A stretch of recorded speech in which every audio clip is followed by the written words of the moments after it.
Weather is brought to you by New York Carpet World.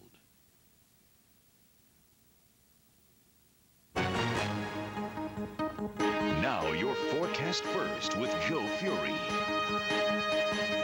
Hi, good morning. Welcome back to Eyewitness News this morning. There are some clouds into the region this morning. Once again, though, temperatures are on the chilly side, and your forecast first for inland locations this morning, finding the temperature mainly in the 20s, especially those of you that still have the snow cover. There are a lot of clouds out there, and the big thing about today is, can we get a little sun to come out? As we go for the noontime hour, temperatures near 40 in those inland snow-covered areas. And the clouds are there too. And then as we go for the evening rush hour, a lot of clouds are still around, but temperatures will be on the rise today, going on through the 40s. Shoreline, well, we're starting out in the 30s this morning in some spots, and at noontime, a lot of clouds, but 47, and later this afternoon, all the way up to 53 degrees. So temperatures warming a little bit for today, and that means we are going to see a storm system in here in the form of rain and not snow. Temperature 33 in Hartford this morning. South wind at 2 miles an hour. The south wind will make the difference. 31 at Goshen, but 27 down in Milford this morning. 38, though, at Groton, New London. 27 Enfield, 31 at Storrs. 28 at Meriden. Temperatures are all over the place this morning. Windham, for instance, at 21. We found Litchfield at 21. Bakerville section of New Hartford, 17. Bradley at 29. Canton, 24. 34, though, at New Haven and Bridgeport in at 32. Okay, this is the system here. Down in Tennessee, the system taking shape now. The jet flow goes right up over us, but this particular storm system wants to take the left-hand turn a little bit early. If this storm were to have tracked out just to our south, we'd have another snow event here, but this one goes to our west. So for now, the cold air is locked up to the north. The system starts to move in this direction, and it's going to take a shot towards Pittsburgh. So the system heading off to our west. There's the cold air in place. So notice that cold air is trying to move in. There's a big high to the north. So as this precipitation lifts up into New England, winter storm watches are in effect for northern Vermont, New Hampshire. Some heavy wet snow will fall there. But around here, the rain is in. Forecast today, though, mostly cloudy with temperatures in the 40s to low 50s in some locations. Might run into a sprinkler shower this afternoon, but it's mainly dry this afternoon into this evening. If you have any evening plans, head up towards 10 o'clock. You'll get the rain in. Rain heavy at times after midnight, low around 40. Rain heavy in the morning, but it tapers off in the afternoon. Highs tomorrow in the 40s. So any of those big football games going on tomorrow, it's a little better in the afternoon, but certainly some muddy fields. And, well, Sunday's a better day, 42, with a mix of clouds and sunshine and maybe a flurry, and then cold early next week. Early look at Thanksgiving, sunny, cool, but quiet. Okay. Great. Thank you, Joe. It is now 6:45, and here's a look at the stories making headlines this morning.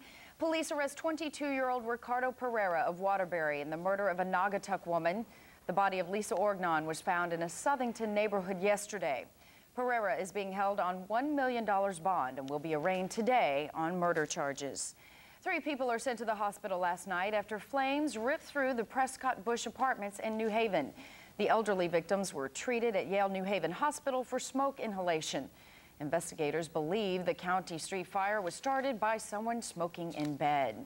A Manchester woman whose cake decorating business was destroyed by an explosion last year has been charged with conspiracy to commit first-degree arson. 27-year-old Denise Bracefield was ordered held on $100,000 bail. The explosion a year ago killed her father, Dennis Smith, who police say set the fire to collect insurance money for his daughter. Down now here in Connecticut. As I was saying, time now here at Connecticut's news station is 6:46. Making cars more fuel efficient would save motorists in Connecticut about $600 a year. That's according to environmental groups. This story tops 3 on your side this morning. Consumers would see savings because the cars would use less fuel. Now, the group proposes that the automakers increase fuel standards for cars from 27.5 miles per gallon to 45 miles per gallon. Well, the automakers oppose the move.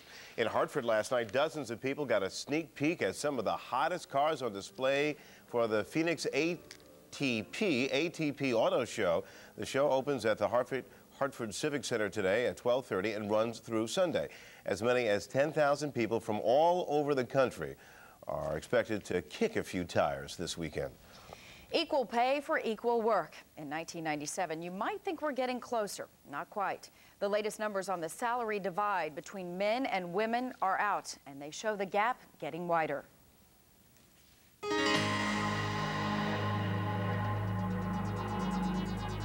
From office to factory to retail. Women make up almost half the workforce, but it doesn't add up to equality in wages. In median weekly earnings, men earn $573, women earn $429. A step back for women who in 1993 were earning 77% of what men were. Now, 4 years later, it's less than 75%. Some workers are surprised. I thought, if anything, it would be the opposite direction. Unfortunately, we all work in a very male-dominated environment, so it will take many years to remedy that problem. The salary divides workers in all categories. In sales, men earn $590 weekly, women $354. In manufacturing, men earn $446 a week, women $311. Even the managers, men earn a median $864 weekly, women $610.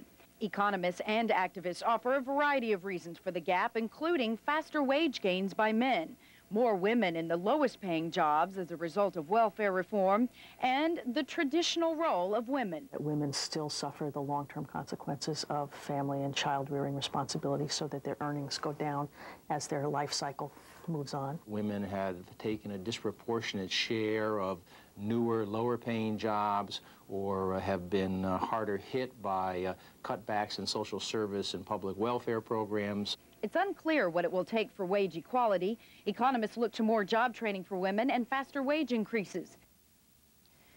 Younger women in their first jobs come closest to earning what men do, 90% of men's wages. But it doesn't hold throughout a woman's career, and that, economists say, is the real challenge. And here in Connecticut, the salary divide is even greater. A recent survey by a women's policy group shows women in this state earn only 68% of what Connecticut men earn. And speaking of earnings, President Clinton has signed a law designed to encourage more Americans to save money for their retirement. The SAVER Act establishes public-private partnerships to plan and conduct national meetings on retirement income savings. The gatherings are to identify problems that workers have in saving money for their retirement. And that's a problem for a lot of, really, just all of us. Well, we just say it that way, right. Well, it is 6:49 on Connecticut's news station. Coming up in our 7 o'clock hour, a Vernon man charges his Jeep into a dealer's showroom after failing to drive off in the car of his choice. Plus, a baby girl weighing only 12 ounces at birth finally goes home. We'll have more of that miraculous story. Get your lottery tickets because we've got the winning numbers. Connecticut daily number 433.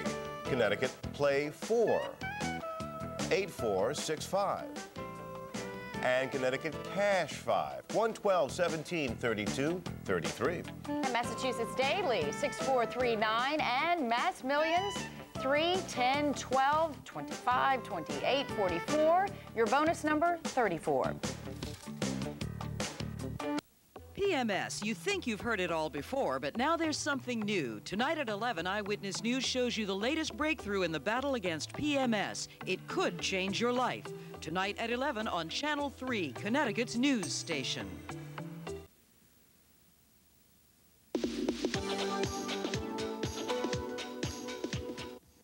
On the Health Beat, some interesting news about AIDS. Researchers say they've learned why some patients can be infected with the virus for years without becoming ill.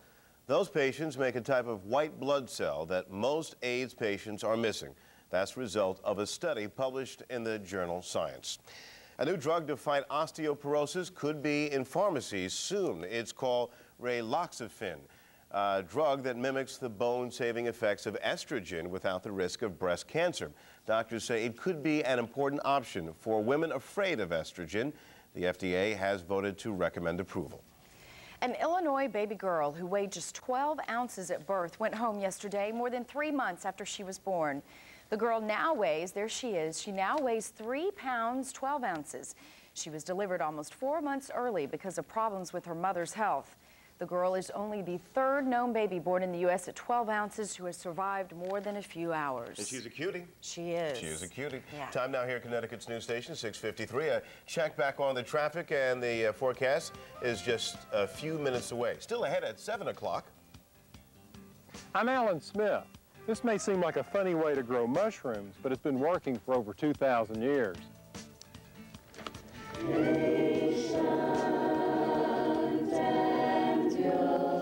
Are singing for their supper, so to speak.